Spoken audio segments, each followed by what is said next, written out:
Hey everyone, welcome to my channel. Today I want to talk to you about the Tentacle Track E. And I did find a way to wirelessly send a signal to my camera, and I'm going to show you how to do it in a second.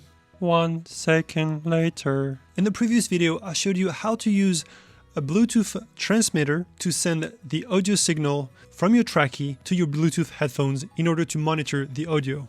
And unfortunately, this does not work if you're ordering the Track-E from the United States. You will receive units that do not have the audio output via the headphone jack while recording. You'll be able to monitor it before, but not while recording. And this is due to a patent infringement, unfortunately. So you need a wireless transmitter like the Rode Wireless Go or the Blink 500 or any wireless device that can send a signal from a mic to your camera. You will also need two cables that are TRS to TRS that you will plug in directly into the mic socket of the transmitter into the headphone output of the Track-E. You will then turn on the mics obviously and also plug in the receiver to the camera as you would normally with the TRS cable to TRS. And that's pretty much it, guys. You can see now that the mic is being picked up by my camera, being transmitted via the Wireless Go.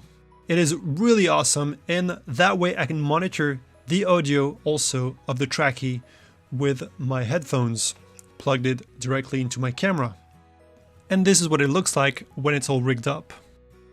Now here's the trick. You do need to play around with the audio output coming out of the Track-E, and to do that you go into the Tentacle app and click on the headphone volume, and that is the way to control the output.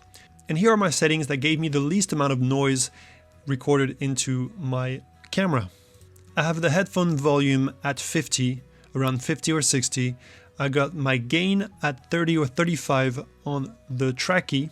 My Rode Wireless Go is set to the middle gain. There's 3 gain, the minimum, middle, and max. And on my A7S III, the gain is usually set around 10, depending on the loudness of the person talking. But obviously, I invite you to test that out on your own. You can see here that when I'm moving the recording gain, it is changing the input coming into my camera. But I invite you to do your own testing, because it will depend largely on your camera's preamp as well. If your camera has good preamps, then you won't have to push the gain as much. So someone might say, why would you want to go through all that when you have a 32-bit recorder? The audio quality out of the recorder is definitely much better than the 16-bit or 24-bit being recorded into my camera.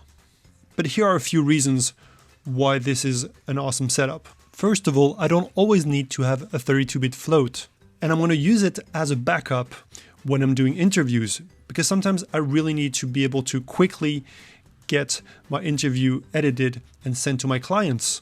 And also a 32-bit flow requires certain softwares to use that not everyone has, so that way is much easier in case I don't need such a high quality audio. But having this 32-bit as a backup in case anything peaks or someone starts to speak too low and I didn't have time to redo the interview or redo the sentence, then the 32-bit float is great for that, because I can just raise the gain or lower the gain as much as I want. The second one, and the obvious one, is monitoring the sound coming out of the Track-E. Now I just need to plug my headphones into my camera and I can just monitor the sound and see if anything is happening or there's any parasite noise happening. I'm also doing a lot more live events because of the pandemic, but a lot of times the clients also want the final video to be shared afterwards with a better quality than just the live stream. So I do need an audio, and once again, that's a great backup in case anything happened during a live event where you cannot re-record stuff. But anyway, that's it for my video, guys and girls. Hope you enjoyed it. And if you did, consider subscribing to my channel. It really does help. And if you give me a like and leave a comment in the comment section, it really does help my channel with the YouTube algorithm. And if you have a legit question, I'll be happy to answer it. Thanks for watching again, and I'll see you in the next one.